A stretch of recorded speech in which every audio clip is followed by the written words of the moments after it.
নমস্কার বন্ধুরা, কেমন আছেন? আমি আপনাদের ডক্টর অভিষেক।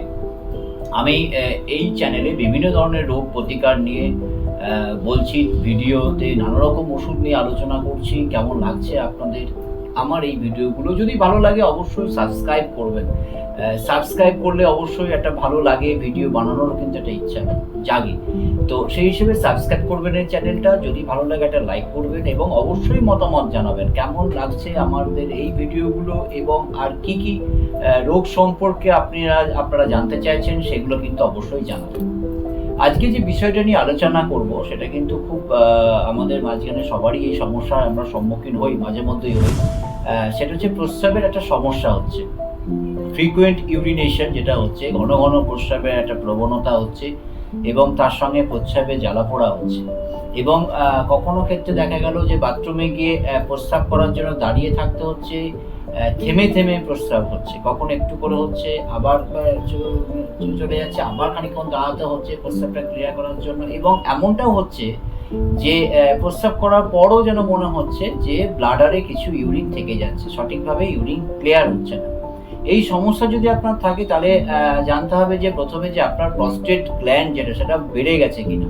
সচরাচর প্রস্টেট গ্ল্যান্ড বেড়ে গেলে কিন্তু এই ধরনের সমস্যার সম্মুখীন হতে পারবে, বিশেষ করে পুরুষরা। এবং সেক্ষেত্রে একটা ইউএসজি করে দেখা হয় যে সত্যিকার অর্থে প্রস্টেট গ্ল্যান্ড বেড়েছে কিনা।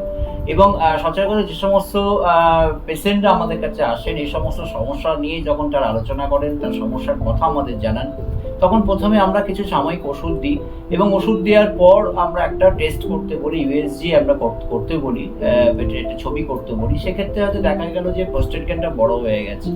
সেক্ষেত্রে আমরা যেটা প্রথম যে ওষুধের কথা আমি বলবো সেটা হচ্ছে সবলসার। সব থেকে ভালো ওষুধ প্রস্রাবের সংক্রান্ত সবলসার। এই সবলসার মাদার টিনচার আপনারা নেবেন এবং যেটা খেতে হবে সেটা হচ্ছে হাফ কাপ জলের মধ্যে এই ওষুধটি আপনারা 20 ফোঁটা করে দেবেন, দিনে 3 বার। খাওয়ার পরে খাবেন 20 ফোঁটা করে দিনে 3 বার সবলসার মাদার টিনচার। এছাড়াও যদি আপনার প্রস্রাবে যদি জ্বালা ভাব থাকে, প্রস্রাব করতে যদি সমস্যা হয়, তাহলে সেক্ষেত্রে কিন্তু আপনাদের যেটা করতে হবে সেটা হচ্ছে ক্যান্থারিস 200 পটেন্সিতে আপনারা নেবেন। এই ওষুধটি দিনে 2 বার আপনারা নিতে পারেন। সকালবেলা খালি পেটে হাফ কাপ জলে 5 ফোঁটা এবং সন্ধ্যাবেলায় হাফ কাপ জলে 5 ফোঁটা আপনারা নেবেন। এবার যদি দেখা যায় যে প্রস্টেট গ্ল্যান্ড সত্যি আপনাদের বেড়ে গেছে অনেকটা, সেক্ষেত্রে কিন্তু জল খাওয়ার যে প্রবণতা সেটা কিন্তু কমিয়ে ফেলতে হবে। বিশেষ করে যাদের প্রস্টেট গ্ল্যান্ড বড় হয়ে যায় তাদের কিন্তু সন্ধ্যের পর থেকে রাত্রিবেলায় কিন্তু তারা ঘন ঘন তাদের পেচ্ছাপের একটা বেগ আসে এবং ঘুমেরও কিন্তু একটা ব্যাঘাত ঘটে।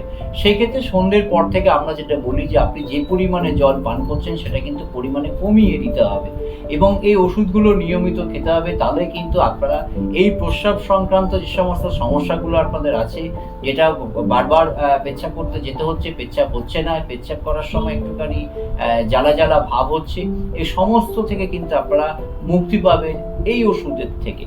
অবশ্যই এই ওষুধ আপনারা সেবন করুন এবং ভালো থাকুন। আর ফিরছি আরও একটি অন্য ধরনের ভিডিও নিয়ে। ততক্ষণ পর্যন্ত সুস্থ থাকবেন, ভালো থাকবেন। নমস্কার।